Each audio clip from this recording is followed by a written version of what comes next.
Sobat ATR BPN. Selamat datang di Mabar. Mari belajar arsip.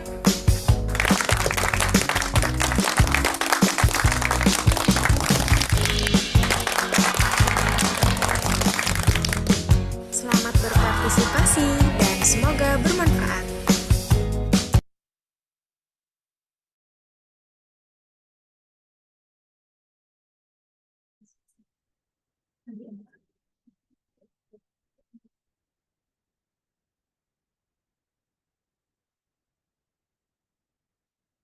Assalamualaikum warahmatullahi wabarakatuh. Halo Sobat Arsip ATR BPN, selamat datang di Ngopi Arsip, ngobrolin perihal arsip. Saya Yuni dari bagian Tata Naskah dan Kearsipan, Biro Umum Layanan dan Layanan Pengadaan. Akan menjadi host Ngopi Arsip pada kesempatan kali ini. Ngopi Arsip ini adalah bagian dari Mabar, Mari Belajar Arsip, episode 31 yang merupakan episode khusus yang dikemas dengan wajah baru dalam berupa podcast yang pada kesempatan kali ini mengusung tema Tanya Arsiparis Ahli. Kami ucapkan terima kasih kepada Bapak Ibu yang sudah bergabung dan menyimak melalui Zoom meeting pada siang hari ini. Semoga Bapak Ibu dalam keadaan sehat dan bahagia dan tetap selalu bersemangat.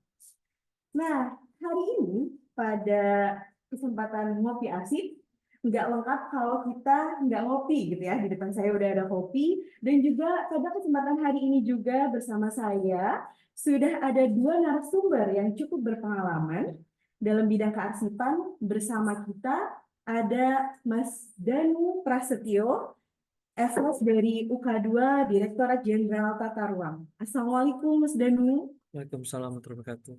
Ya, gimana kabarnya Mas Danu? Alhamdulillah baik. Alhamdulillah. Nah, untuk selanjutnya ada juga Mbak Yanustiana Nur Pratomo, SPD, dari UK1 Biro Umum dan Layanan Pengadaan. Assalamualaikum Mbak Tian. Waalaikumsalam, Mbak. Gimana kabarnya nih Mbak Tian? Sehat? Alhamdulillah sehat, baik juga. Sehat. Alhamdulillah. Ya, pada kesempatan hari ini nih kan kita temanya tuh ngopi arsip gitu ya. Cuma ada 2 episode khusus gitu. Yang kemarin kita udah ada dengan tema Tanya Arsiparis Terampil, dan untuk episode 2 kali ini kita dengan tema Tanya Arsiparis Ahli. Oke. Mungkin sebelum kita mulai boleh diicip dulu kopinya gitu ya, biar kita santai aja ya Bapak Ibu ya. Bapak Ibu di sana juga bisa sambil ngopi, di sini kita juga ya, supaya kita tetap santai dan juga seru gitu ya.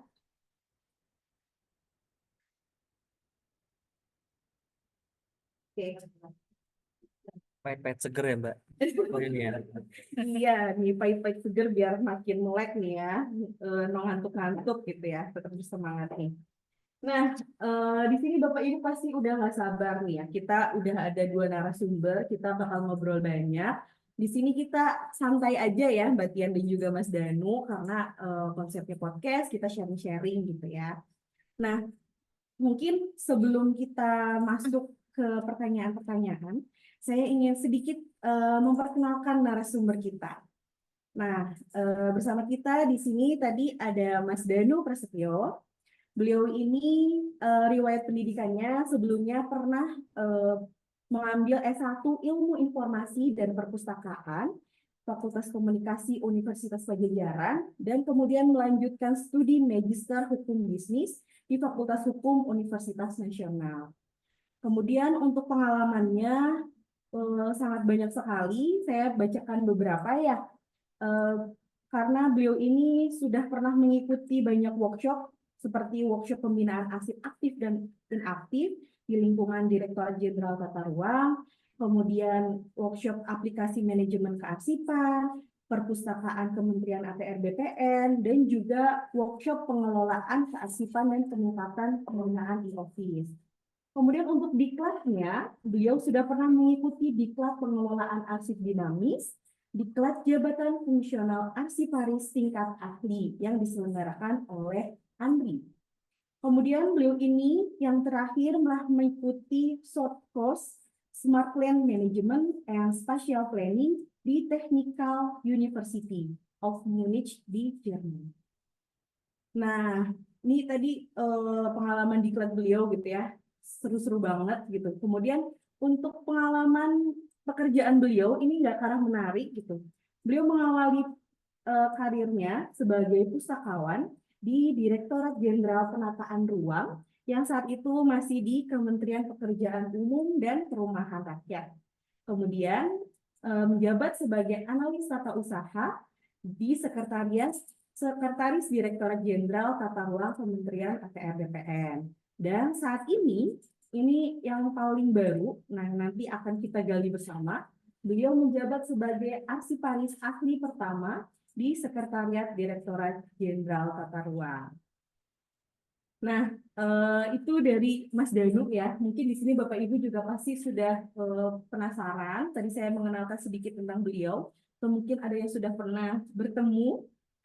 Tadi sekilas tentang Mas Danu. Nanti kita gali lagi bersama ya. Kita akan ngobrol banyak dengan beliau. Untuk yang kedua, saya akan memperkenalkan Mbak Tian atau yang nama lengkapnya Mbak Yanustiana Nur Pratomo. Beliau ini pendidikannya sebelumnya adalah S1 Pendidikan IPA di Universitas Negeri Yogyakarta. Untuk pengalaman diklat yang sudah pernah diikuti, sudah mengikuti diklat pengelolaan arsip dinamis, dan juga pernah mengikuti diklat pengadaan barang dan jasa. Untuk pengalaman kerja beliau sebelumnya sebagai PPMPN di Kementerian Pemuda dan Olahraga. Nah, mungkin ini juga akan menjadi topik yang menarik untuk Bapak Ibu semua. Ingin mengetahui lebih banyak tentang Mbak Tian, kenapa pada akhirnya memilih untuk terjun ke dunia kearsipan. Oke, mungkin langsung saja ya Mbak Tian dan Mas Danu gitu. Pasti udah banyak yang pengen penasaran gitu ya terkait dengan kenapa gitu ya mau masuk di dunia kearsipan gitu. Mungkin saya mau mulai ngobrol dengan Mbak Tian dulu nih ya gitu sebagai arsiparis ahli pertama. Semenjak kemarin berarti TMT itu 1 Maret 2024 ya Mbak? Iya, per 1 Maret 2024 Iya, tempenya. 1 Maret 2024 sudah diterima nih sebagai arsiparis ahli di Kementerian ATR BPN. Bisa diceritakan nggak nih Mbak, gimana prosesnya sampai memilih mendaftar sebagai jabatan arsiparis ahli? Apakah memang sudah ada pengalaman sebelumnya atau relate dengan pendidikan? Padahal tadi kalau kita baca sekilas CV-nya pendidikan IPA nih gitu. Mungkin boleh diceritakan Mbak Tian. Ya, sebenarnya untuk background dan pengalaman kerja sebelumnya yang saya miliki memang tidak ada hubungannya dengan arsip.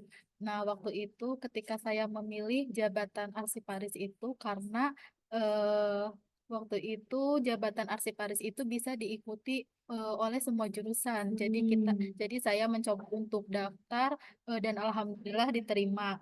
Nah, ini justru saya mulai tertarik pada arsipnya itu ketika saya mempersiapkan diri untuk mengikuti tes seleksi. Ya, jadi saya Oke. baca tentang undang-undang, kemudian peraturan-peraturan. Nah, dari situ saya baru tahu kalau pemahaman saya tentang arsip selama ini tuh tidak sesuai karena Oh iya? sebelumnya saya berpikir kalau arsip itu hanya lembaran Mm-mm. kertas Yes. gitu kan, yang diciptakan dari transaksi di sebuah instansi, kemudian disimpan pada saat tahun anggaran berjalan, Mm-mm. kemudian setelah tahun anggaran berakhir, arsip tersebut dimasukkan ke kontainer, kemudian bisa Disimpan. disimpan di gudang gitu. Ternyata setelah saya Belajar. belajar, ternyata sangat luas ya untuk arsip itu, ada berbagai jenis, kemudian penyimpanannya juga benar-benar di peraturan tuh harus disimpan di mana gitu kan. Kemudian ada masa penyimpanannya. Jadi dari situ saya mulai tertarik karena banyak sekali yang bisa saya pelajari dari arsip. Kemudian saya berpikir juga tugas arsiparis itu merupakan tugas mulia ya. Karena Kenapa eh, tuh mulianya nih? iya, karena kan mengingat pentingnya arsip itu untuk kehidupan bermasyarakat, berbangsa dan bernegara. Jadi ketika kita eh, mempunyai tugas melindungi arsip, kita sudah ikut berkontribusi dalam kehidupan bermasyarakat, berbangsa dan bernegara. Oke, luar biasa ya dari yang tadinya mungkin awalnya cuma coba-coba gitu ya Iya. Mbak tadi karena oh Arsiparis ini ternyata dibuka untuk semua jurusan gitu ya saat itu gitu kan mencoba tapi ternyata dalam prosesnya karena belajar untuk tes-tesnya itu mau nggak mau belajar Iya, terus jadi tahu lebih tentang lebih, kearsipan iya, gitu ya sampai akhirnya jadi lebih tertarik lagi lebih gitu tertarik ya. lagi ya. Mbak. Nah, kan sekarang posisinya sudah terjun langsung nih ya Mbak. Sudah terjun langsung menangani terkait arsip gitu.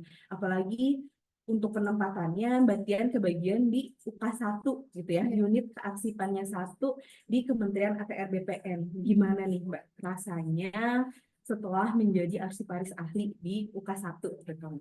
Iya, rasanya itu agak kagok ya karena mengingat untuk background pendidikan saya memang tidak bukan dari arsip, kemudian untuk pengalaman tentang arsip juga saya sangat minim ya. Jadi Mm-mm. dalam itu tuh dan ini pertama kali saya terjun di bidang kearsipan gitu. Jadi kayak agak kagok apalagi di UK1 untuk tugasnya itu tidak hanya tentang pengelolaan arsip tapi Mm-mm. juga ada pembinaan arsip, kemudian ada penyusunan rapermen atau kebijakan gitu. Jadi saya sekarang terus beradaptasi dan terus belajar untuk mempertambah menambah ilmu tentang kearsipan. Ternyata memang setelah terjun tuh justru malah makin banyak yang harus dikerjakan ya Mbak ya. Iya, Yang tadinya mungkin tadi kebayangnya cuma arsip tuh cuma lembaran kertas aja iya, gitu ya. Mungkin apa sepele gitu ya kita iya, melihatnya. Tapi ternyata ketika kita sudah terjun langsung, ternyata banyak hal yang harus dikerjakan gitu. Tidak hanya penyimpanannya gitu kan ya. Ternyata iya, mulai dari penciptaan seperti iya. itu ya Mbak sampai nanti di akhirnya adalah di pemusnahan dan sebagainya kayak gitu ya. Nah, sejauh ini nih Mbak, apakah sudah menjalankan tugas dan fungsinya sebagai arsiparis? Karena kan mungkin ada beberapa yang ditetapkan tapi mungkin masih belum mengerjakan sesuai dengan tugas dan fungsinya. Kalau Mbak Tia sendiri nih, apakah sudah kemudian saat ini mengerjakan apa aja? Sejauh ini untuk pekerjaan yang saya kerjakan itu sudah sesuai dengan tugas dan fungsi sebagai arsiparis ahli. Saat ini saya dan tim sedang mengerjakan terkait tentang pemusnahan karena kan kita rutin setiap periode menyampaikan pemusnahan kepada ANRI dan itu pemusnahan itu bisa dari Kantah, Kanwil ataupun pusat.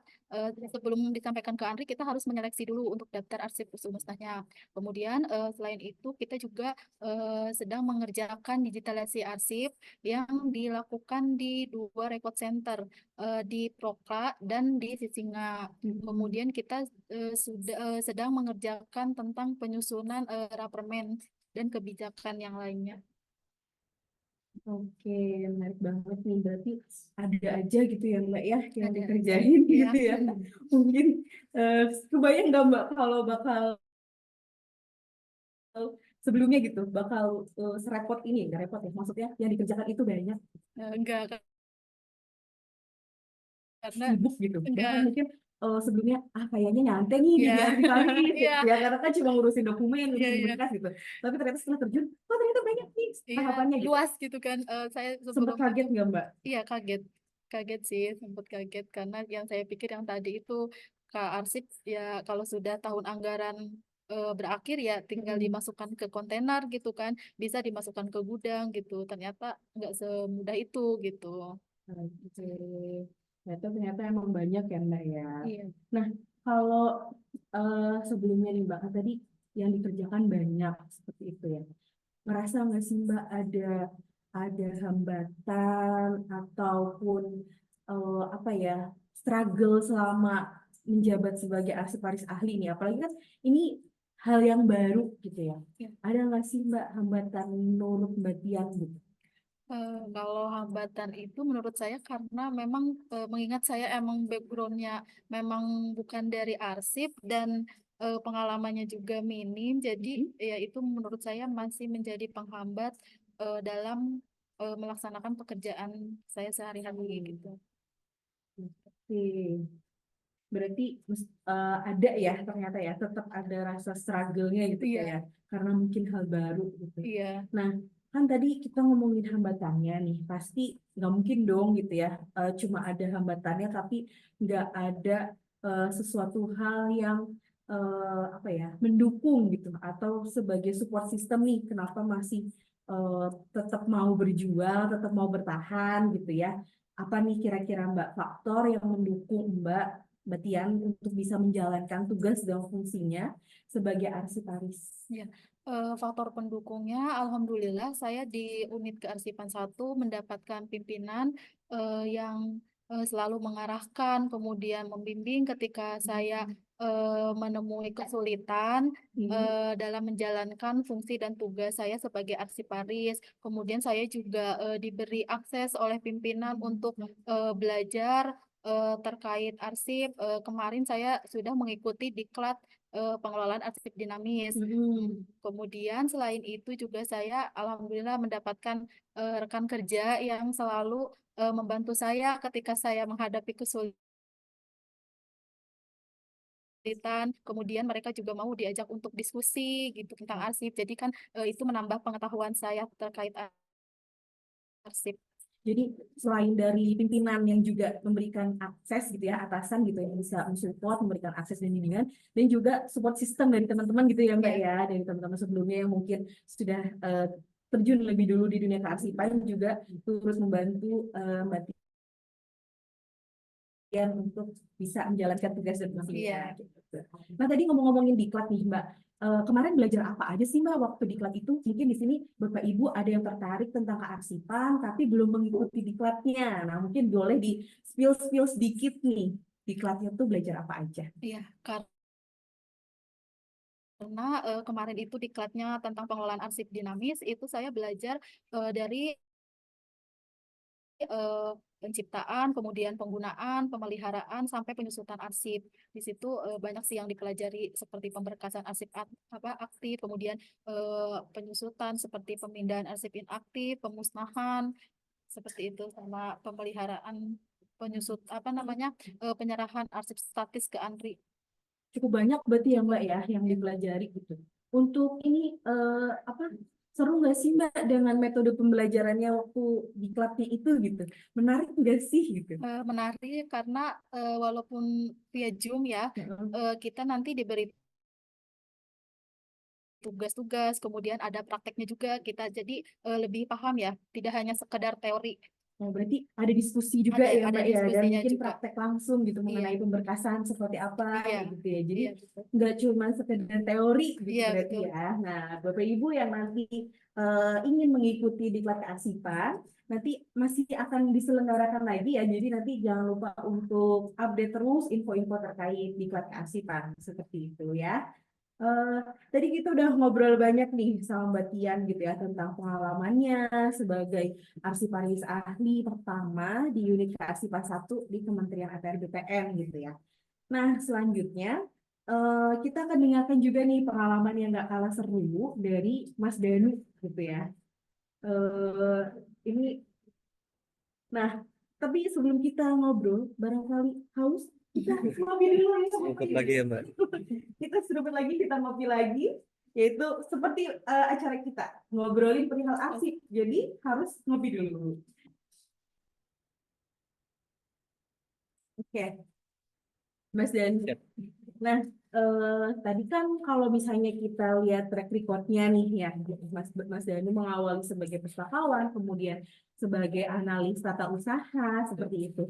Nah, dengar-dengar kemarin mengikuti perpindahan jabatan sebagai arsiparis ahli. Untuk prosesnya udah sampai mana nih, Mas? Baik, Mbak Yuni, untuk menghangatkan suasana, mungkin saya buka dengan pantun ya Mbak Yuni. Mobil antri mendapatkan solar. Cakep. Solar diharap tidaklah dapat. Cakep. Tertib arsip, birokrasi lancar, kualitas pelayanan jadi meningkat. Luar biasa ya. Kualitas arsip sebanding dengan dengan kualitas pelayanan. Kualitas pelayanan yang meningkat. Nah, oke. Boleh mungkin dilanjut tadi Mas dari gimana cerita Baik, Mbak. perpindahan jabatannya. Memang perpindahan jabatannya ini prosesnya cukup panjang, Mbak. Oke. Jadi kami mulai dari 2022. Dari Jadi 2022. kalau kami memang perpindahan jabatannya memang kami JFU dulu, Jambung Umum, kami mendapat kesempatan untuk mengikuti diklat pengangkatan Mm-mm. arsiparis ahli. Oke. Nah, itu yang diadakan oleh Andri. Jadi diklat itu diadakan selama sebulan. Mm-mm. Setelah itu kami ada magang, Mbak. Ya. Magang 360 jam. Jadi selama 260 jam. jadi sekitar 2 bulanan 2 nanti bulan. kami Oke. magang. Kami magang di UK kami juga, kami UK 2, dan kami izin magang di eh, oh ya, kami juga magang di Butias, Mm-mm. di Biro Umum. Oke. Nah, setelah melakukan magang kami selesai, kami buat laporan, dan itu keluarlah kami surat tanda tamat pendidikan dan pelatihan Mm-mm. STTP. Nah, itu menjadi dasar kami untuk uji Oke. sertifikasi. Nah, jadi di 2023 kami kesempatan untuk uji kompetensi. Jadi kami uji kompetensi di September 2023 Mm-mm. selama 3 hari, ada 3 tes. eh, Tes wawancara, ada tes tertulis, dan tes praktek. Oke. Jadi ketiga ini menjadi syarat untuk sertifikasi uji kom. Mm-mm. Jadi setelah mengikuti sertifikasi dan di akhir 2023 akhirnya kami selesai, kami akhirnya keluar hasil uji kom kami, Ya. alhamdulillah lulus, dan kami infokan di kepegawaian kami dan di biro kepegawaian. Oh, kemudian Gitu. setelah lulus uji kom diinformasikan ke kepegawaian gitu ya, Pak Betul, Danu. betul. Kemudian, Nah, yang sebetulnya menjadi faktor pendorong ya, Mm-mm. faktor pendukung juga. Sebetulnya faktor pendorong itu keresahan kami ya, Mbak. Apakah pengelolaan arsiparis pengelolaan arsip di Jenta Tarong apakah sudah cukup baik dan tepat? Mm-mm. Nah, apakah sesuai dengan kaidah kearsipan? Nah, dari keresahan itu kami mencoba melihat, dan teman-teman dari internal juga sering mencari arsip kesulitan, Oh, baik berarti kebutuhan eksternal. berangkat dari Nah, keresahan. dari keresahan tersebut, Oke. nah, keresahan tersebut kami konsultasikan ke pimpinan dengan Kasubag kami, Mas Hadi dan Pak Hendro, mengizinkan kami juga untuk ikut untuk Jafung. Akhirnya Mm-mm. melihat setelah informasi, akhirnya di Digital Tarung itu ada, kami izin untuk mengikuti. Jadi sebetulnya bisa melalui uji kom langsung, melalui diklat pengangkatan bisa, Mbak. Jadi ada 2 jalur. Ada 2 jalur untuk Betul, perpindahan jabatan ini. betul. Jadi uji kom Mm-mm. tanpa diklat dulu, Atau langsung diklat pengangkatan dulu. di kelas pengangkatan Nah, dulu. diklat pengangkatan Oke. itu penting untuk bagi background yang di luar eh, di luar dari arsip. Oke. Yang di luar arsip itu diharapkan ikut diklat pengangkatan dahulu. Jadi agar mengetahui lingkup arsipannya lebih komprehensif, Yes. jadi lebih paham, lebih teknis terkait kearsipan. Nah, diharapkan memang eh, teman-teman yang ingin bergabung menjadi arsiparis, yaitu eh, apabila memang diberikan kesempatan yang lebih panjang, Mm-mm. bisa melalui diklat dahulu sebelum uji kom gitu. Berarti untuk perpindahan jabatan ini tadi ada 2 ya, Mas Danu. Yang pertama dengan pertama mengikuti diklat dulu, ini dianjurkan untuk yang perpindahan jabatan dari yang background pendidikannya mungkin tidak berkaitan dengan kearsipan gitu ya, supaya bisa mengetahui lebih banyak dulu gitu ya Betul. terkait kearsipan, baru bisa mengikuti uji kompetensi Betul. seperti itu gitu ya.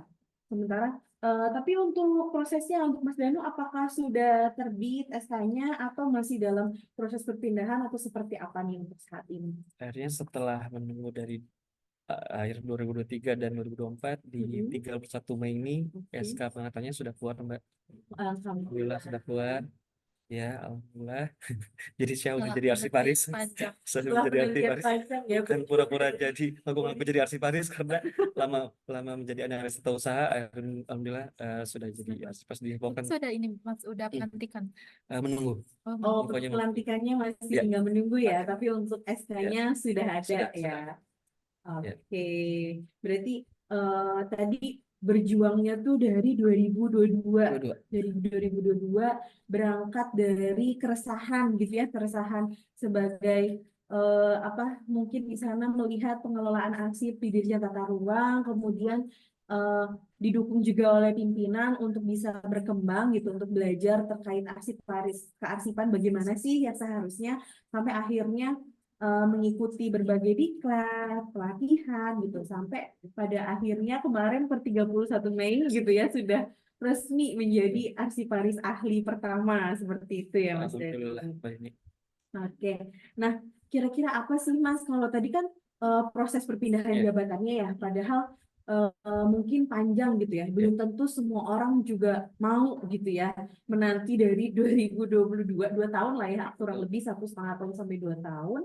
Nah, boleh diceritain gak nih gitu, kenapa tertarik berpindah sebagai jabatan arsiparis gitu? Atau apa memang sebelumnya tertarik, atau memang sudah bosan sebagai analis tata usaha kayak gitu ya? Atau kenapa nih gitu sampai berminat untuk alih jabatan gitu sebagai arsiparis ahli? Eh, Kami melihatnya begini ya Mbak ini. Mm-mm. Kementerian BPN yang yang memimpin yang menyusun warkah dan sertifikat yang bentuknya itu sebagai arsip vital, Mm-mm. itu berarti kan itu ujung tombaknya ya. Iya. Berarti bisa dikorelasikan, berarti pengelolaan arsipnya harus benar, harus baik. Nah, Oke. oleh karena itu saya merasa ya berarti memang harus turun nih. Kita walaupun memang setiap satker punya tugas masing-masing, apalagi Mm-mm. di tata ruang yang menyusun rencana tata ruang, tapi tidak bersekutan dengan OK atau pertanahan. Tapi kami punya juga produk rencana tata ruang, punya produk hukum. Nah, itu juga menjadi produk hukum untuk publik.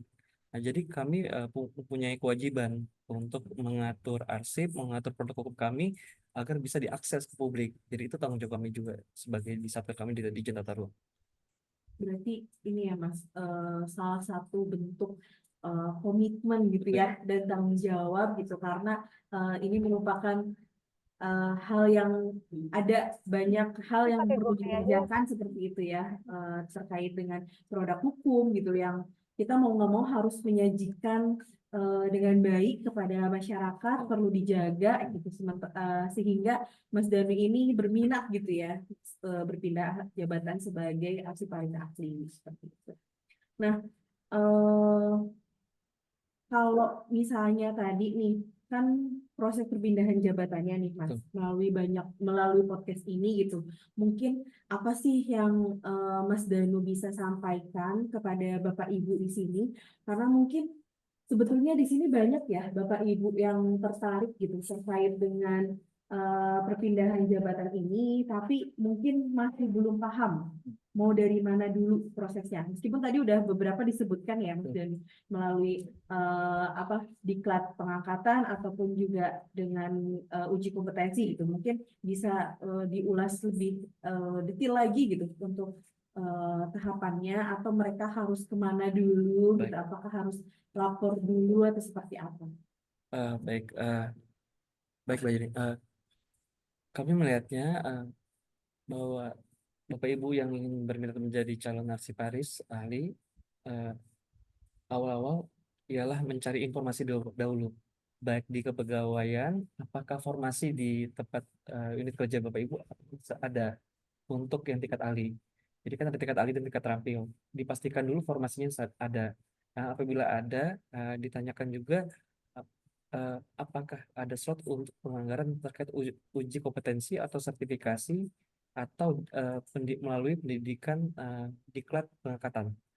Jadi melalui dua jalur tersebut. Nah, apabila begitu dan meminta izin ke atasan agar bisa ikut mengikuti, bisa melalui uji kom, sertifikasi, atau melalui diklat. Nah, dua kesempatan ini harus juga bersinergi dengan informasi yang ada di ANRI. Jadi sering-sering ngecek website ANRI, lihat kapan dibukanya jadwal untuk sertifikasi atau uji kom, atau kapan diklat pengangkatannya.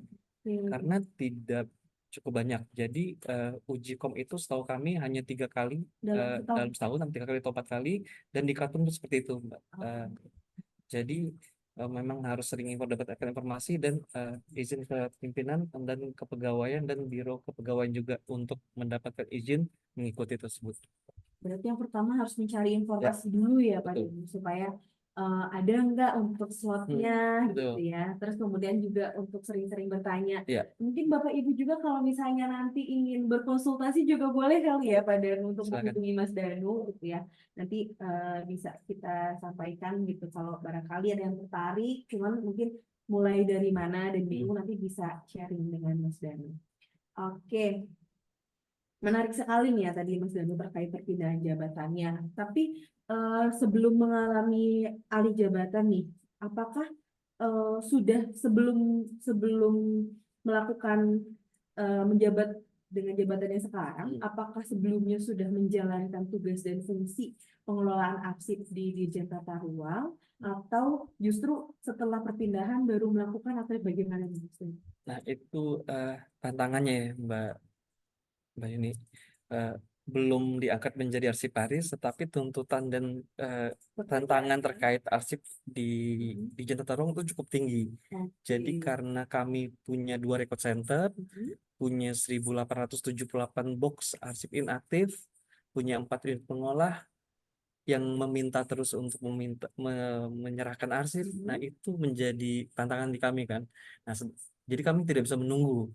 Jadi nggak bisa menunggu jadi arsitek nggak seperti dahulu. ya, Jadi tapi sudah menjalankan betul. Jadi di sebelum tahun 2022 kami sudah harus melakukan pembinaan tersebut. Jadi kami rutin melakukan pembinaan. Kami juga punya 2 record center yang mengatur arsip inaktif kami dan yang usul musnah. Ya, kami juga melakukan pendampingan kepada arsip khusus untuk yang di unit pengolah. Apalagi dengan adanya UCK, jadi dan di Dirjen Tata Ruang juga ada KKPR. Arsip KKPR itu saat ini juga kami harus kelola juga karena itu menjadi syarat di kami juga untuk dari sekretariat di Dirjen Tata Ruang itu dalam mengelolanya. Jadi dari sekretariat Dirjen akan menyerahkan ke kami dan kami harus mengelolanya juga, Mbak. Begitu.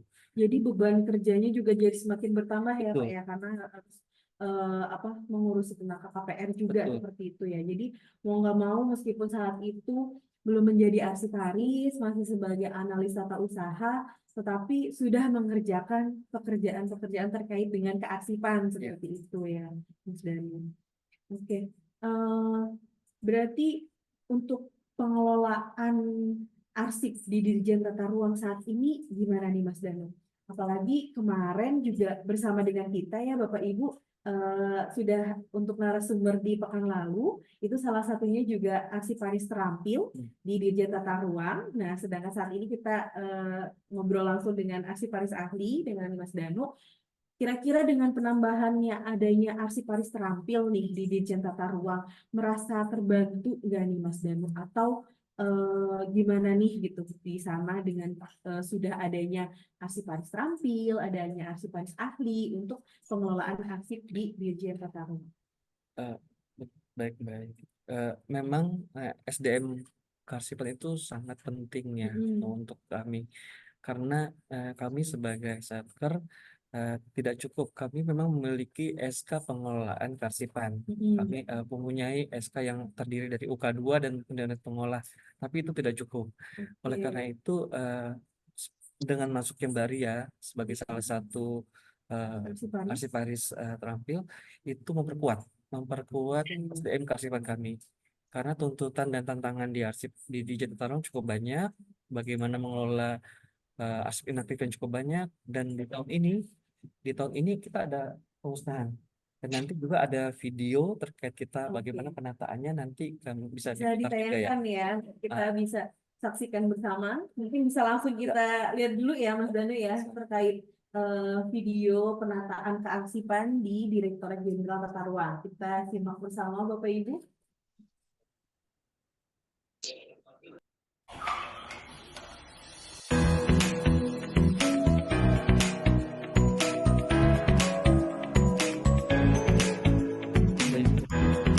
Inilah keadaan Oke. awal seperti itu, terus menantang itu.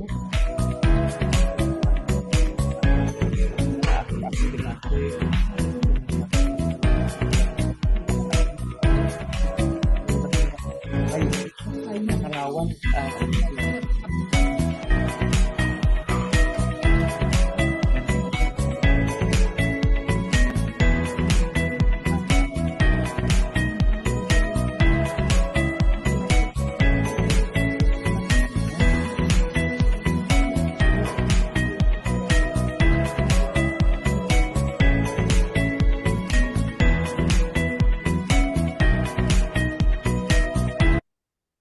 Oke. Nah, tadi mungkin bisa dijelasin lagi nih Mas. Kalau tadi kan dari videonya aja Ya, nih gitu betul. ya. Mungkin ada penjelasan tambahan terkait kondisi di sana. Memang kondisi di kami record centernya dari bisa dilihat Ya. dari awal tuh memperhatikan banget karena memang Dilakukan sebelum penanganan Oke. makanya butuh dorongan pimpinan, butuh kesadaran dari sama-sama dari unit kerja itu bahwa memang arsip itu penting. Dan jadi itulah dimulai dengan kami harus meningkatkan fasilitas sarana, kami ubah rak arsip kami yang dulunya sekali jadi rak arsip, kami pakai alarm, kami pakai juga dengan smoke detector untuk melindungi arsip, kami juga atur kelembabannya, dan kami juga pasang smart door lock. Jadi yang tidak berkewenangan tidak bisa masuk ke dekat center kami juga. Masuk ya. Betul. Berarti hanya ini ya Mas, Ya. arsiparis sama petugas arsip. Petugas arsip. Dan apabila unit mengolah izin ke kami dulu begitu. Seperti itu, Mbak.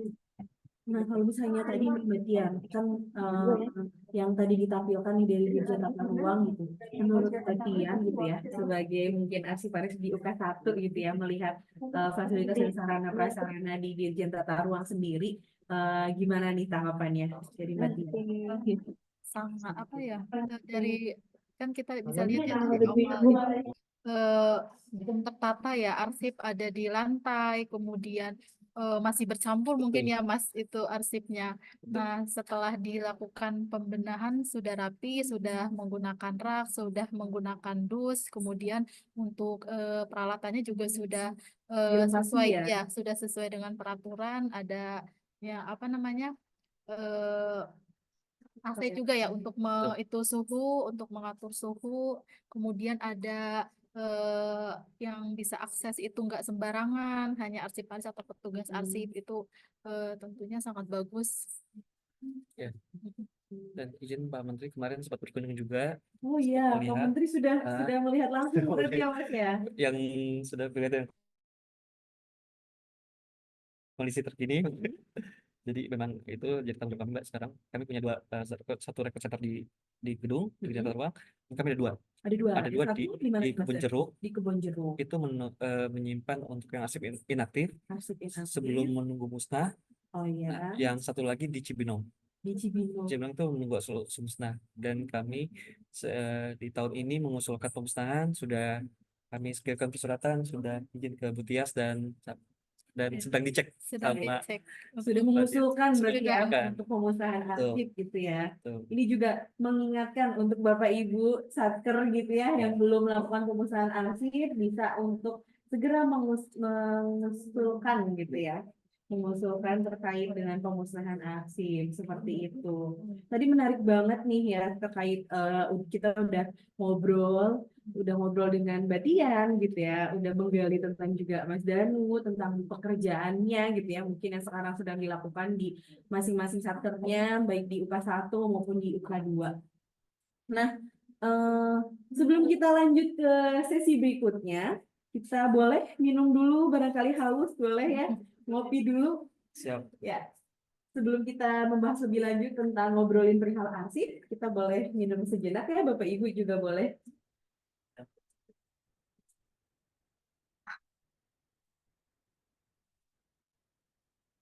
Nah, kami tadi udah banyak ngobrol. Nah, tapi sebelum itu pun kami juga sudah mengumpulkan berbagai pertanyaan dari para sobat aktif ATR BPN di seluruh unit kerja yang juga nanti akan dijawab oleh dua narasumber kita.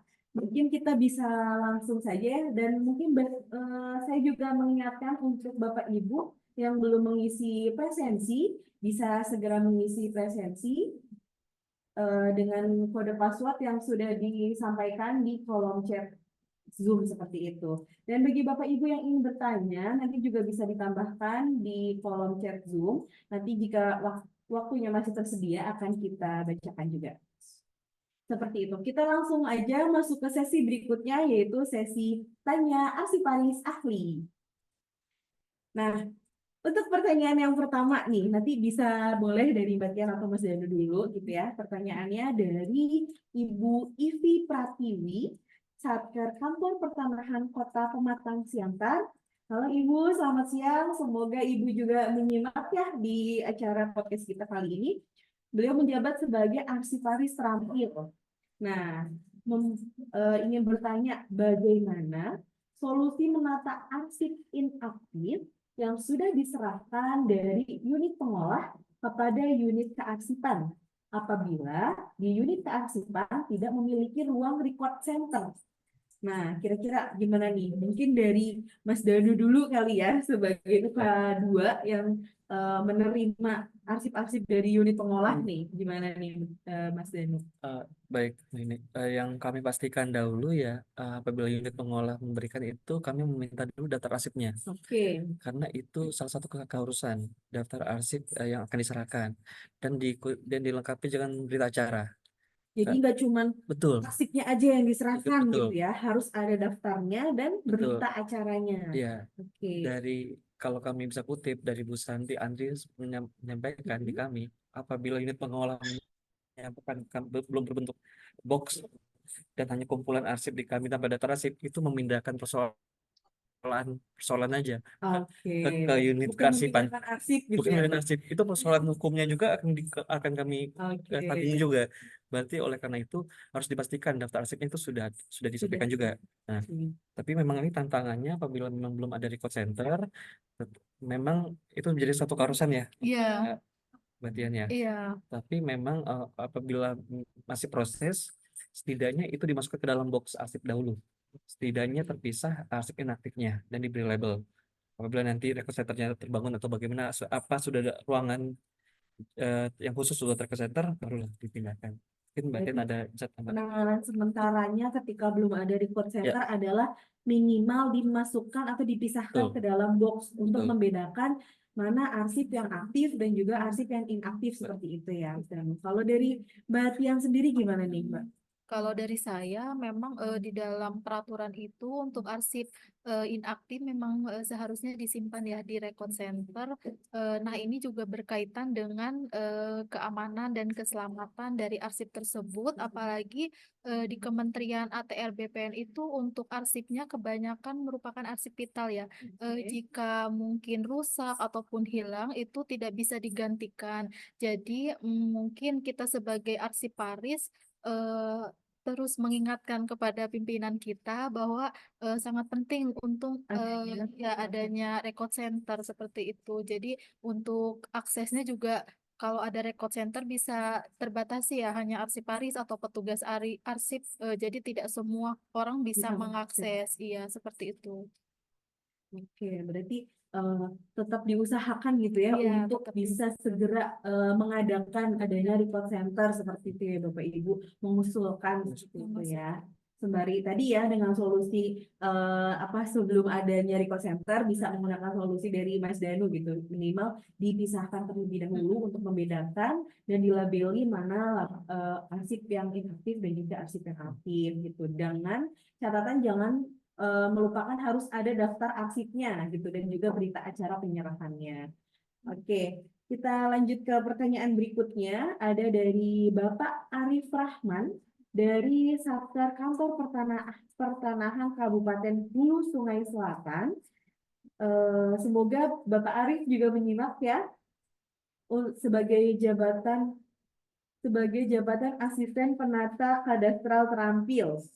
Di sini bertanya pendidikan minimal yang untuk bisa menduduki jabatan arsiparis ahli ini apa nih gitu. Nah, mungkin dari Mbak Tian atau Mas Dani. Oh ya, sesuai dengan peraturan Permenpan RB nomor 48 tahun 2014, di situ disebutkan untuk PNS yang diangkat pertama kali dalam jabatan fungsional arsiparis itu ada syarat-syaratnya.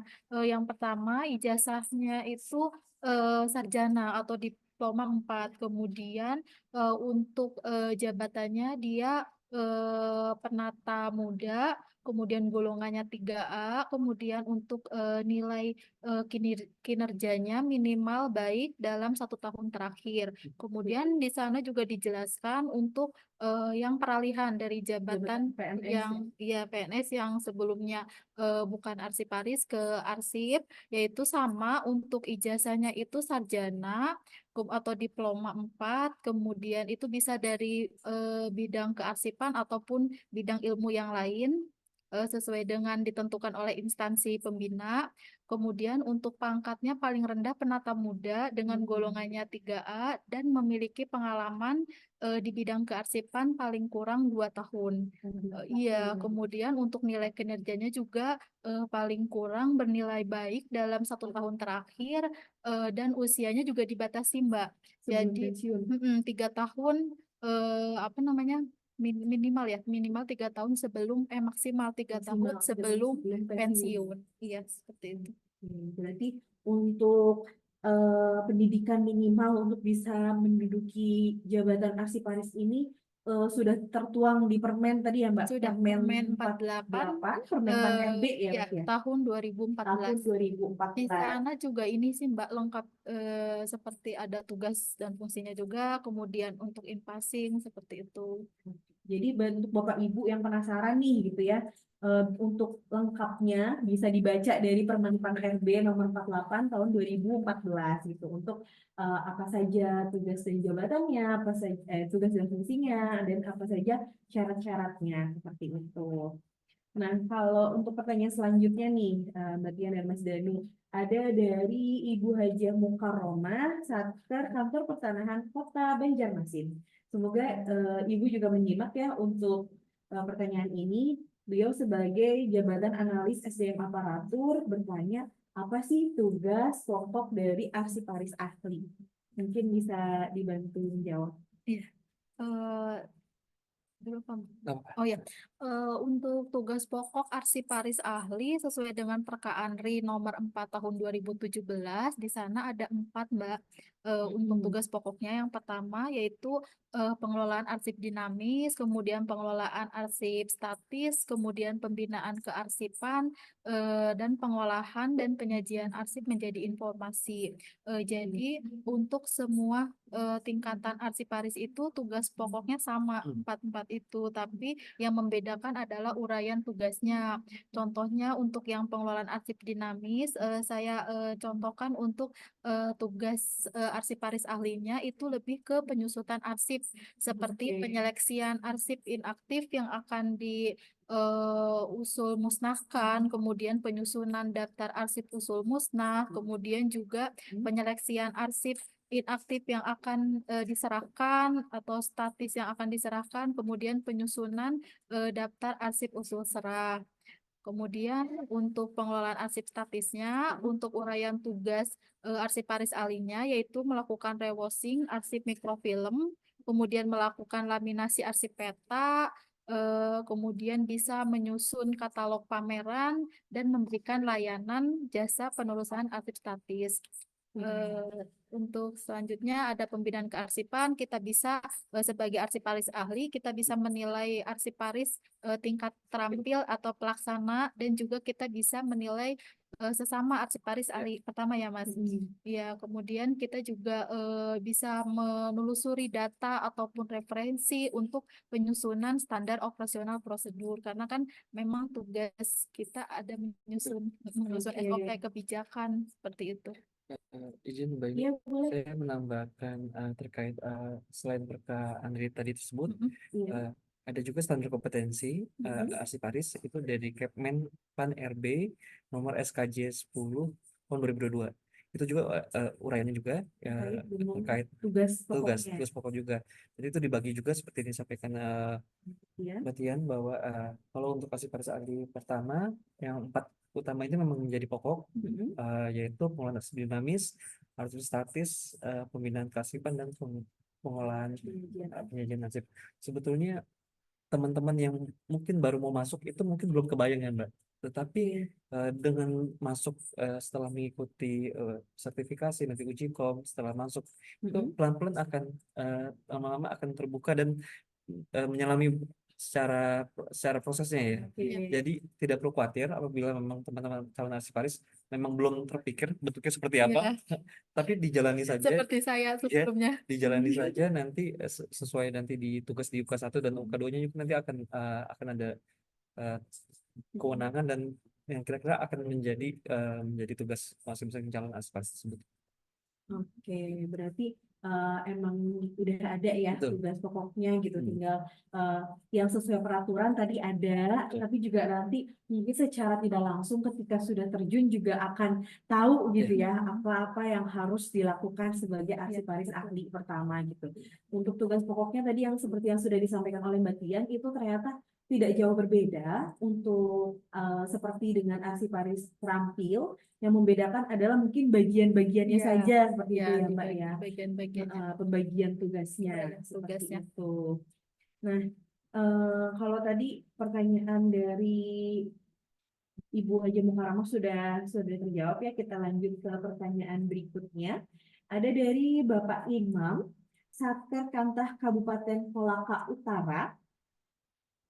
Saat ini jabatan beliau sebagai analis perencanaan dan kerjasama ingin bertanya, kapan nih uji kom arsiparis atau kapan mulai diklat fungsional arsiparis? Nah, mungkin bisa nih Mbak Tian dulu atau Mas Danu yang menjawab pertanyaan ini. Sepertinya untuk yang uji kom arsiparis itu dan diklat itu kewenangan dari Biro Kepegawaian ya Mas? Iya, kami dapat informasi ya Mbak ini bahwa memang uji kom untuk tahun ini sedang dikumpulkan oleh Biro Kepegawaian yang mau ikut. Jadi yang ikut sertifikasi bisa cari info di Biro Kepegawaian yang mau ikut uji kompetensi. Tapi untuk pastinya kapannya itu bisa dilihat di websitenya Andri.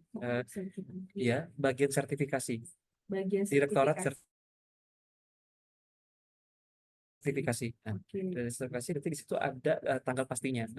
Kalau nggak salah 3 atau 4 kali hanya dalam setahun. Terus ada yang gratis, ada yang berbayar.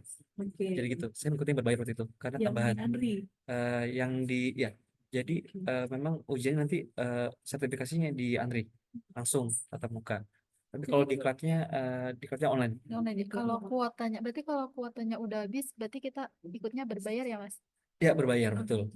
Oh, jadi bedanya itu emang ada pembatasan kuota untuk gratis, untuk kemudian ada kuota yang berbayar seperti Ada yang itu berbayar ya? juga, Mbak. Betul. Oke, berarti harus sering-sering mencari informasi pertama ke Biro Kepegawaian terkait penyelenggaraannya, kemudian sering juga mengecek di websitenya Andri terkait tanggal pastinya, karena dalam 1 tahun hanya dilaksanakan 3-4 kali kurang lebih seperti itu, dan juga terkait dengan mungkin tadi karena diklatnya kadang ada yang berbayar, mungkin juga bisa ditanyakan tadi ya Mas Danu ke pimpinan, adakah anggaran untuk mengikuti diklat tersebut atau bayar pribadi untuk Mas Danu sendiri?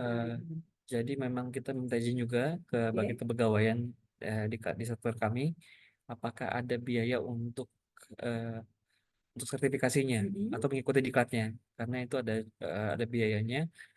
Jadi memang cek dulu di kepegawaian kerja Bapak Ibu apakah ada untuk biaya untuk mengikuti sertifikasi atau tidak gitu. Karena itu Oke. lebih mempermudah kalau memang anggarannya harus ada di Ah, kepegawaian masing-masing gitu. Berarti Hmm, selain dari betul, jadwalnya juga menanyakan terkait anggarannya seperti betul. itu ya.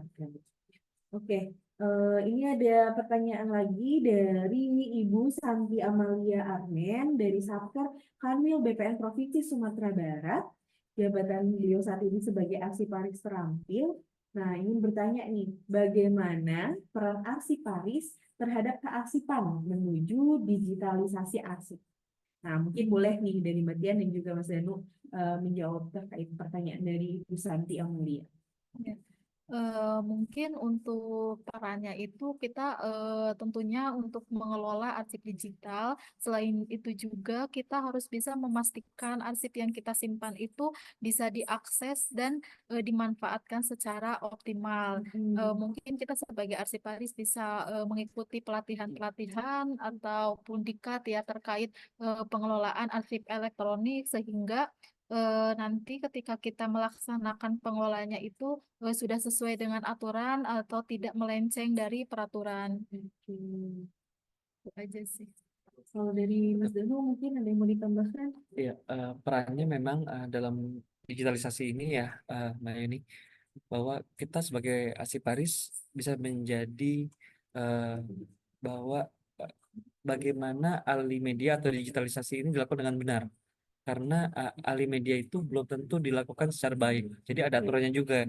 Jadi di arsip elektronik itu ada ketentuan bagaimana alih media yang benar. Jadi itu Mm-mm. tugasnya arsiparis memastikan bahwa Proses alih medianya alih medianya benar, sudah sesuai sesuai, seperti itu ya. sesuai dan digitalisasinya bagaimana. Jadi itu yang harus peran arsiparis. Terkait digitalisasi arsip gitu ya. Karena memang tidak bisa dihindari ya Betul. seperti itu ya Mbak Tian dan juga Iya, Mas Danu gitu. Untuk saat ini kan arsip yang tercipta itu nggak cuma arsip fisik aja gitu ya. iya, Ya, Dengan berkembangnya teknologi memunculkan adanya arsip-arsip apa digital seperti itu gitu. Makanya tadi juga gimana apa perannya? Nah, tadi udah sedikit lebih kurang dijelaskan oleh Mas Danu dan juga Mbak Tian. Oke, mungkin tadi di kolom chat juga sudah banyak yang bertanya ya Bapak Ibu.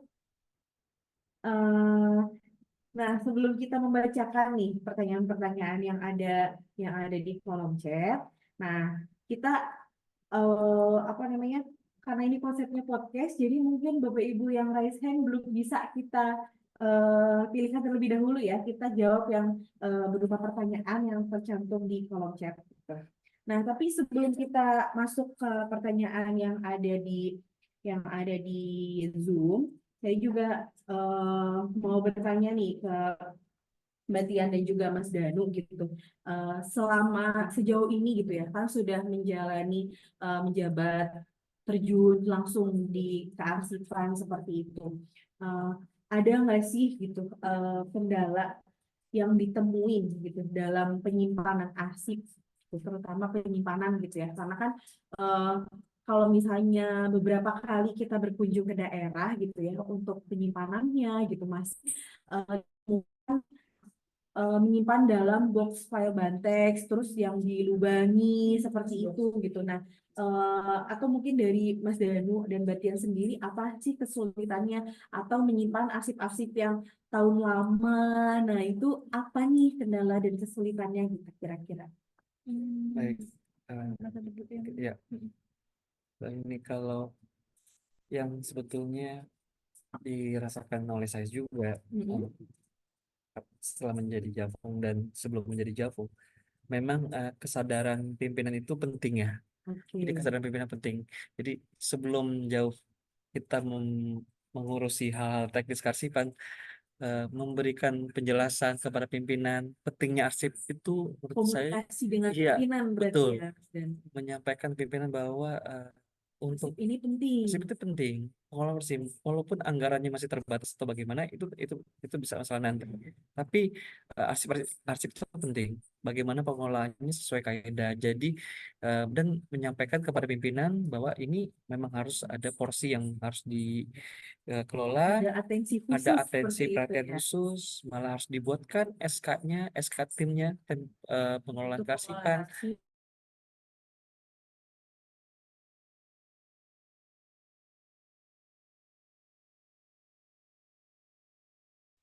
Dengan seiringnya Dengan seiringnya eh, Apalagi dengan dengan adanya ini ya Mbak ya, GNSTA, GNSA, Gerakan tertib Nasional arsip. Sadar dan Tertib Arsip arsip gitu ya. ya. Semoga itu bisa membantu para pimpinan nih untuk Ya, memiliki atensi khusus Ya. gitu ya betul. terhadap dunia arsip ini gitu ya. Ya, Bahwa itu hal yang juga harusnya tidak diabaikan seperti betul. itu. Oke, berarti kalau kendala penyimpanan seperti itu ya gitu. Ya, Kadang mungkin memang pertama kalau dari Mas Danu harus minimal kita berkomunikasi agar mendapatkan atensi seperti itu. Terus gimana lagi nih biasanya terkait kendala penyimpanannya?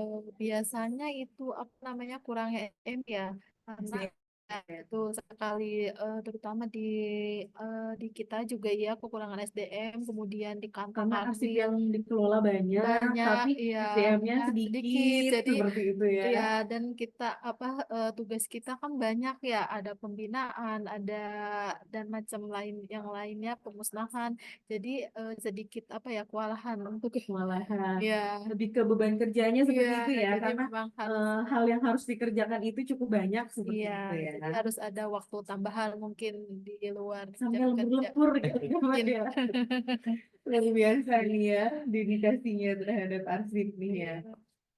Nah, pernah nggak sih Mbak kan dalam arsip itu kan ada 3 unsur ya kalau nggak salah. Mungkin nanti saya juga bisa diralat seperti itu terkait dengan penyimpanan, kemudian penempatan dan juga penemuan kembali gitu. Kan sering nih ya kadang tuh arsip-arsip yang sudah kita simpan entah karena ada perkara ataupun mungkin eh, dibutuhkan gitu ya dalam kasus hukum ataupun dalam pembuatan peraturan, terkadang kita harus mencari kembali nih arsip-arsip yang lama. Nah, itu pernah nggak sih ada kendala dalam proses penemuan kembali dokumen-dokumen arsip yang lama gitu? Dan gimana cara cara mengatasinya gitu supaya lebih mudah gitu? Pernah itu mungkin untuk dokumen yang lama ya, karena mungkin waktu dulu itu untuk sistem peminjaman arsip asli itu dibawa oleh peminjam. Jadi Oke. walaupun mungkin ada berita acara peminjaman, tapi itu tidak menjamin keutuhan arsipnya, jadi bisa juga hilang seperti itu. Jadi mungkin ada beberapa SK yang belum kita temukan, datanya ada Oke. tapi belum kita temukan, sedang dicari seperti itu. Jadi sekarang itu makanya kita buat untuk SOP peminjaman arsip itu memang untuk yang asli memang hanya arsiparis yang bisa Membawa. membawa atau petugas arsip jika dibutuhkan untuk pembuktian persidangan seperti itu. Oke. Karena dengan pengalaman sebelumnya gitu ya Mbak, untuk arsip-arsip ini seringkali hilang ataupun mungkin kembali tapi nggak Tidak utuh utuh. dokumennya Iya, seperti itu gitu ya. Ternyata itu juga cukup mengganggu untuk proses temu kembali gitu ya. Apalagi ketika iya, nanti digunakan lagi untuk sidang berikutnya, tapi ternyata kok dokumennya jadi tidak lengkap seperti iya itu betul. gitu. Nah, untuk mencegahnya, untuk mencegah hal itu terjadi adalah dengan tadi ya bahwa arsip itu hanya boleh dibawa oleh arsiparis Iya, atau petugas atau petugas arsip gitu arsip, saat betul. digunakan dalam dalam persidangan Persidangan. seperti itu. Nah, Nah, itu juga yang bisa dilakukan oleh Bapak Ibu di iya, Satgas seperti itu ya. kita Gitu. selalu menekankan sih kepada kantor atau kanwil bahwa jika ada eh, peminjaman arsip asli lebih baik yang membawa itu arsiparis atau petugas arsip seperti itu. Cuman balik lagi ya karena keterbatasan SDM, SDM. iya jadi ya seperti itu. Diusahakan seperti itu Iya, gitu ya, karena diusahakan itu seperti itu. merupakan produk hukum yang Iya, harus dijaga seperti itu keutuhannya. iya. Mungkin seperti itu Bapak Ibu. Nah, eh, Kalau dari Mas Danu mungkin ada nggak nih kalau terkait proses temu kembali? Itu kami mendapat pengalaman ya Mbak, yang unik ya Mbak. Tapi memang yang utamanya itu kalau kami melihatnya apabila pencarian mm, itu di daftar arsip. Jadi apabila daftar arsipnya itu lengkap dan uraiannya itu cukup jelas, itu sebenarnya membantu. Jadi, Resign, Mbak. jadi memang kami mendapatkan case ya Mbak. Waktu itu teman-teman dari PPNPN di Tata Ruang mencari slip gaji. Slip Oke. gaji tahunnya sudah tahun 2015-16 dan itu pun sudah nggak di sini di record center yang di Cibinong. Jadi dan itu Harus dicari harus dicari. Dan sedangkan tantangannya juga di record center kami juga raknya juga belum disusun secara secara eh, tapi secara rapi. Nah, tapi kalau memang ada daftar arsipnya dan itu sudah ada uraian yang jelas bahwa itu ada keterangan bahwa itu slip gaji dan itu ada keterangan boxnya berapa, itu sudah bisa dicari, memudahkan. mudahkan, mudahkan. Tapi memang itu itulah yang menjadi memang arsip itu terasa penting di saat lagi dicari ya. Iya, Ya, Terasa ketika penting ya. terasa penting di saat lagi dicari. Berasa lagi banget. Kalau dibutuhkan, dibentukkan semuanya jadi rame, jadi rame, jadi heeh. Nah, tapi itu jadi pelajaran dari kami. Oh ya, ternyata apabila dia punya daftar arsip itu bisa dicari lagi, walaupun tahunnya udah cukup panjang. Nah, jadi memang eh, harapannya sih daftar arsip dari teman-teman di eh, Bapak Ibu yang mengelola di kantor pertanahan itu punya daftar arsip yang cukup baik ya, Mbak. Jadi walaupun dicari itu bisa memudahkan. Berarti salah satu tips dan trik yang sangat penting gitu ya, tadi disampaikan oleh Mas Danu terkait dengan proses temu kembali arsip itu adalah dengan mempunyai daftar arsip yang baik gitu. Karena sangat penting gitu ya, setidaknya kita tahu arsip-arsip apa yang kita simpan gitu. Jadi ketika kita mencari, kita tidak seperti mencari di hutan rimba Ya, seperti itu ya. jarum Ketika kita dalam memiliki daftar arsip kan kita udah ada guide-nya nih kayak gitu. ya. Oh, arsipnya disimpan di sini, yang tahun sekian ada di box ini, di gedung ini, seperti itu. Jadi udah ada pengkategoriannya, pengklasifikasiannya untuk memudahkan kita untuk bisa menemukan kembali dokumen-dokumen yang itu lama seperti itu. Nah, kita lanjutkan nih karena banyak yang antusias juga bertanya di kolom Zoom. Di sini ada dari Bapak Robiko Irsan ingin bertanya, apa tips untuk petugas arsip menangani warka arsip yang lebih baik, mudah dan juga efisien serta aman dari waktu ke waktu. Kira-kira apa nih tips dan triknya dari Mbak Dian dan Mas Dani? Ya, untuk tipsnya mungkin kita sebagai arsiparis atau petugas arsip itu memastikan bahwa arsip dari penciptaan sampai penyusutan itu sesuai dengan peraturan. Contohnya Oke. dari penciptaan itu eh, untuk kode klasifikasinya sudah sesuai, ya sesuai permen yang kita punya. Untuk tata naskah dinas itu nomor 9 ya Mas, ya Mbak. Tentang tata naskah dinas tahun 2018 di sana dijelaskan untuk kode klasifikasinya.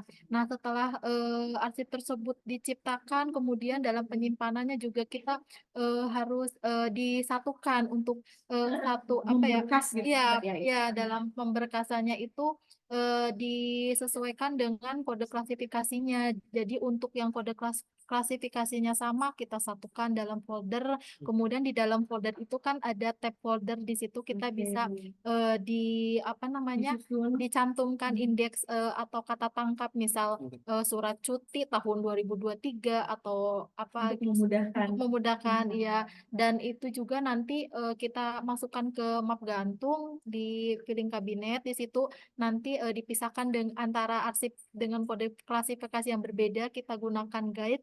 Di guide mungkin rekan-rekan teman-teman di Kanta atau Kanwil sudah Mendapatkan mengerti lah, ya sudah mendapatkan contohnya sudah dan kita kirimkan juga ya. ya betul sekali, dan sudah mengerti untuk cara penggunaannya.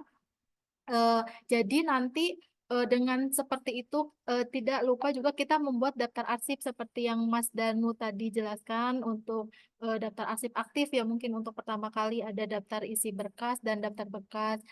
Nah, dengan seperti itu kita nanti akan lebih mudah untuk melakukan kontrol untuk arsip yang sudah memasuki inaktif. Dari situ kan kita kelihatan ya karena sudah terstruktur jadi oh yang ini sudah masuk nih untuk inaktif. Jadi nanti bisa diambil dipisahkan dengan Untuk yang arsip daftar. inaktif. Oke.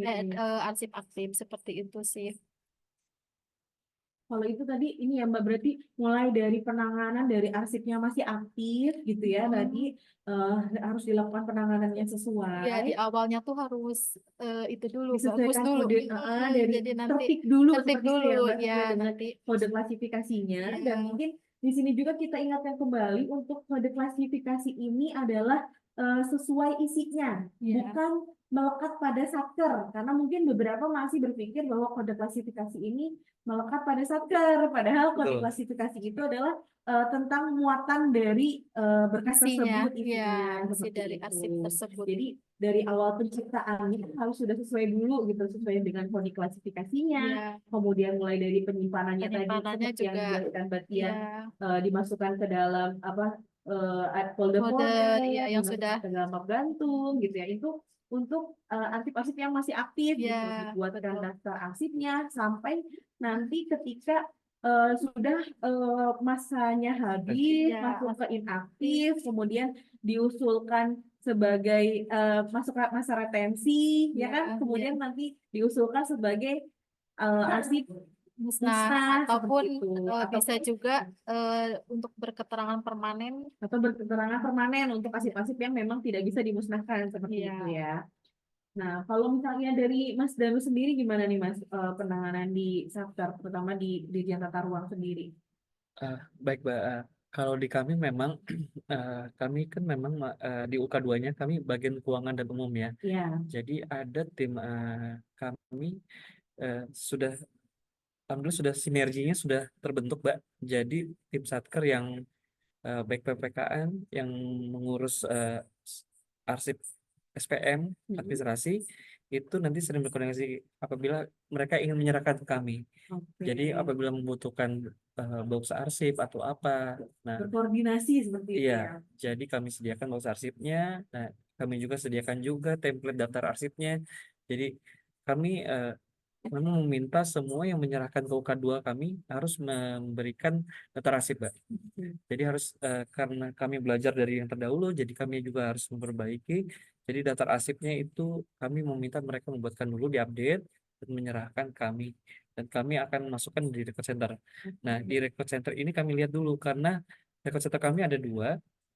Record center inaktif yang ada di sini, ya itu khusus di tahun-tahun yang masih tidak terlalu jauh, masih muda. Jadi kalau di rentang 2001 ke bawah sampai 2017 itu sudah ada di Kebun Jeruk. Oke. Yang 2015 sampai 2017 itu sudah usul musnah, kami pindahkan di Cibinong. Cibinong. Jadi kami sudah buatkan mekanisme seperti itu. Jadi tidak bisa tercampur antara yang aktif, inaktif, sama yang usul musnah. Oke, berarti sudah dipisahkan nih ya Sudah. kalau di tata ruang Ya, sendiri seperti itu.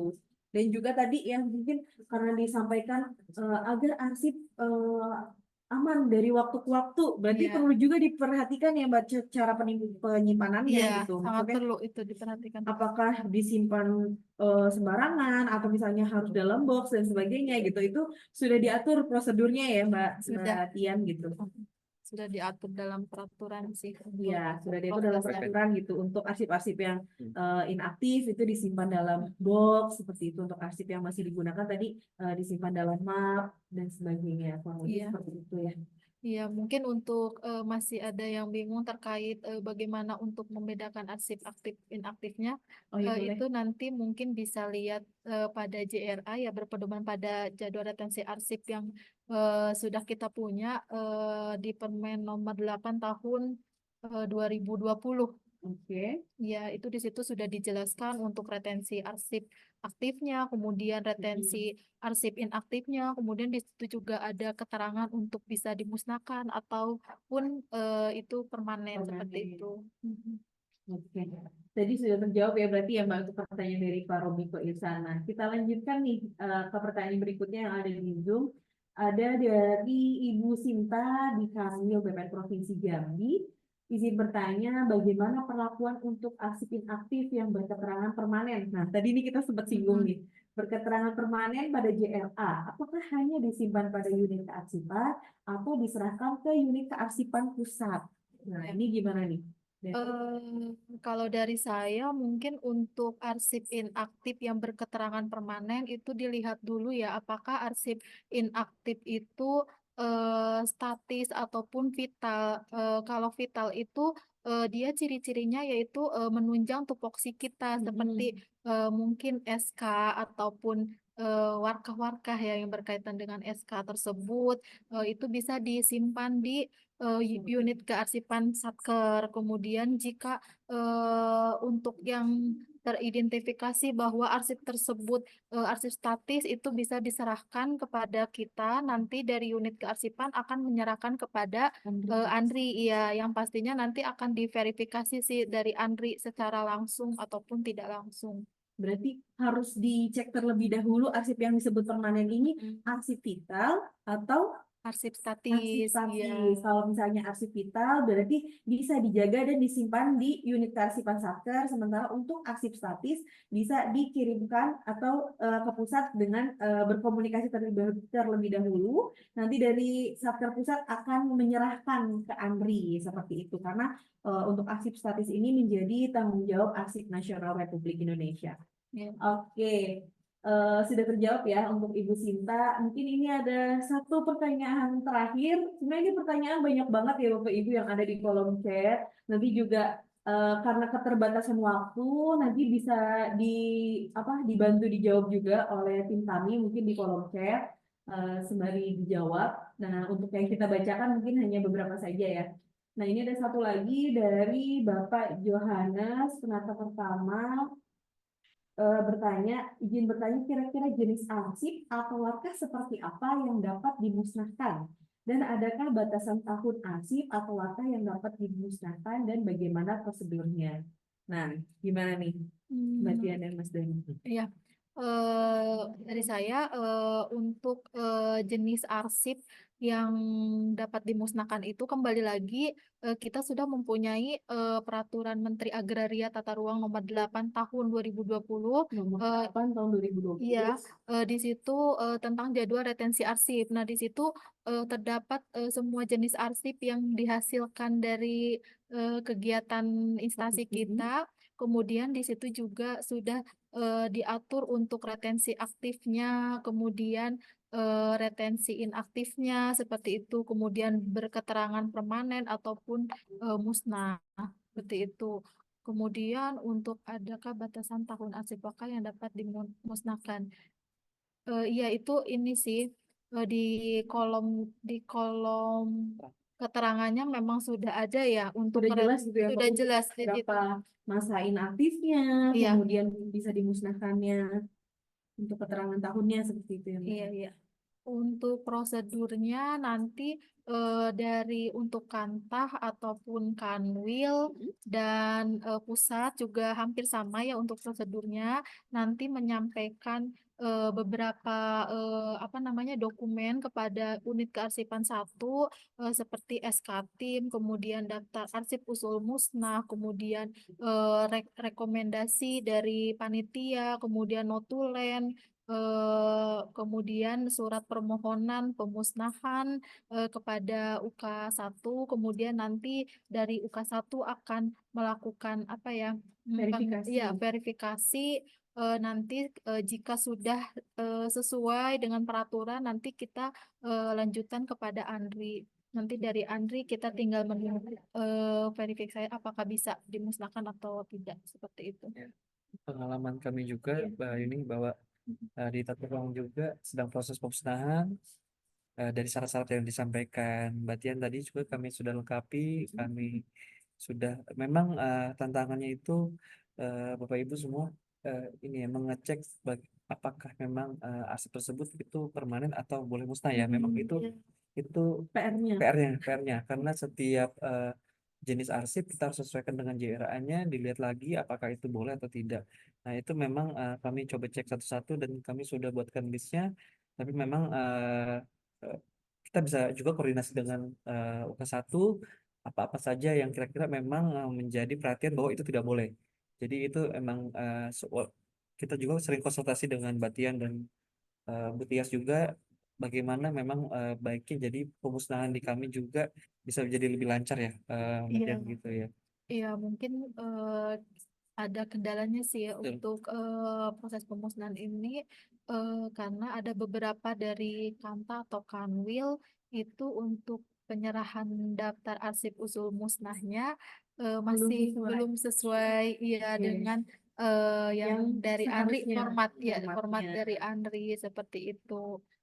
Jadi sebelum sebelum membuat mungkin bisa dikoordinasikan dulu seperti itu ya Mbak, untuk contohnya harusnya daunnya itu seperti apa gitu ya, supaya nggak Ya, mungkin nggak bolak-balik gitu ya, ketika sudah menyusun ternyata nggak sesuai, harus ya. disesuaikan lagi kayak gitu Iya, ya. dan kita pun sudah ini sih sudah mengingatkan, Mensosialisasikan. sudah mensosialisasikan dan mengingatkan untuk apa ya sesuai dengan peraturan. Jadi untuk proses pemusnahannya bisa berjalan dengan lancar, tidak terkendala oleh revisi-revisi seperti itu. Berarti intinya kalau terkait dengan pemusnahan ini ya, Mbak Tian dan Mas Danu, eh, kurang lebih adalah jangan pernah takut untuk memusnahkan arsip Betul. selama kita bisa melakukan pemusnahannya sesuai dengan prosedur Ya, dan juga prosedurnya. sesuai dengan peraturan yang berlaku gitu ya. Jadi tetap mengacu pada peraturan dan juga dikonsultasikan juga baik dengan UK2 maupun dengan UK1 terkait dengan pemusnahan arsip. Nah, menarik sekali, tapi karena waktu yang cukup terbatas, nah sepertinya kita belum bisa menjawab semuanya pertanyaan-pertanyaan dari Bapak Ibu sekalian. Terima kasih untuk antusiasmenya. Ya, terima kasih juga untuk Mas Danu dan juga Mbak Tian. Tapi sebelum kita tutup, ada satu pertanyaan terakhir nih dari saya. Adakah perubahan yang ingin dilakukan dengan jabatan baru yang sekarang sebagai seorang arsiparis ahli pertama? Mungkin bisa dari Mas Danu dulu, ke Mbak Tian dulu. Baik, nah ini pertanyaannya menantang sekali ya. Memang perubahan itu ke sebuah keniscayaan. Kita Oke. nggak bisa menahan perubahan. Harapan kami bahwa setelah menjadi arsiparis ahli pertama, memang walaupun arsiparis ahli pertama di Kementerian ATR itu belum banyak, tetapi walaupun masih terbatas, tapi itu tidak menjadi halangan. Kita bisa menggunakan berbagai terobosan, inovasi-inovasi, eh, ya sering berkoordinasi ya dan sering berkolaborasi juga. Menurut saya itu menjadi kunci juga. Jadi kita juga harus mencari bermacam meningkatkan network juga. Jadi kita harus sering berkonsultasi ke UK1 juga, ke ANRI dan berbagai eh, Instansi pihak-pihak yang masih terkait. instansi yang terkait ya. Karena kementerian lembaga juga ada juga yang sudah cukup lama mengurus arsipnya. Jadi Jadi itu berpengalaman. berpengalaman. Nah, itu bisa menjadi mentor kita juga, jadi best practice kita juga. Mungkin itu sih. Kalau dari Mbak Tian gimana nih? Seperti yang Mas Danu katakan ya, jadi kita terus belajar ya Mas, Hmm. agar kita bisa ikut berkontribusi memajukan arsip di Kementerian ATR BPN, kemudian nanti kita bisa mendapatkan penilaian peringkat pertama dari ANRI. Ya, Amin, amin, amin. amin ya Rabbal Alamin. Jadi intinya adalah tetap belajar seperti itu ya, tetap belajar demi terciptanya pelayanan arsip dan kearsipan yang lebih baik seperti itu ya. Tadi juga agar penilaiannya juga menjadi yang terbaik di Arsip Nasional Republik Indonesia. Oke, mungkin untuk sesi podcast Ngopi Arsip pada kesempatan kali ini dengan waktu yang terbatas, kita juga sudah ngobrol banyak, panjang gitu ya Bapak Ibu. Semoga menyimak. Semoga apa yang tadi sudah kita sampaikan juga bisa bermanfaat untuk Bapak Ibu. Nanti yang ingin berkonsultasi, ingin sharing-sharing juga bisa menghubungi Mas Danu maupun juga Mbak Tian dan juga teman-teman di UK1 untuk berkonsultasi. Dan jangan lupa untuk yang belum melakukan pemusnahan arsip untuk segera mengusulkan pemusnahan arsip. Oke, sebelum kita tutup mungkin kita bisa foto bersama terlebih dahulu ya Bapak Ibu sebagai dokumentasi kita bersama. Oke, mungkin bisa dibuka kameranya, ditayangkan, Aktif ya ditampilkan Pak. wajah cantik dan gantengnya dengan salam arsip.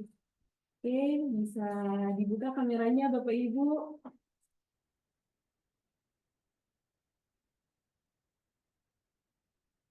Oke, slide berikutnya.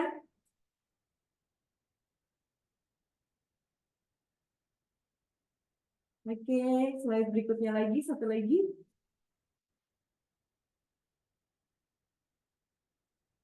Oke, terima kasih Bapak Ibu semua yang sudah bergabung. Kami ucapkan terima kasih juga kepada Mas Danu Prasetyo dari UK2 Direktorat Jenderal Tata Ruang dan juga kepada Mbak Yanusiana Nur Pratomo dari UK1 Biro Umum dan Layanan Pengadaan yang sudah berkenan sharing-sharing dalam podcast Ngopi Arsip, ngobrolin perihal arsip.